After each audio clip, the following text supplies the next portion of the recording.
Hey guys, welcome to another video. So in this video I'm going to be showing you how to cut your nails the fastest possible way. So I've drawn a little diagram on here to show you exactly how to do it.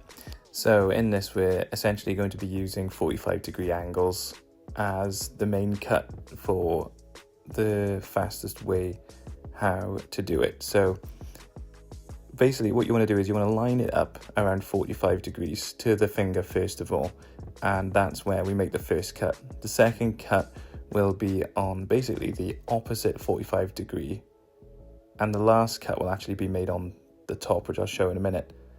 So there's essentially three main cuts.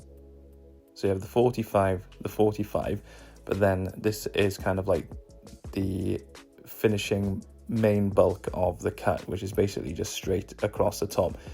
And then what I'm doing there is basically two miniature cuts as like a finish to make sure there's no little points. So if you watch this part of the video now, so you do the first 45, then the second,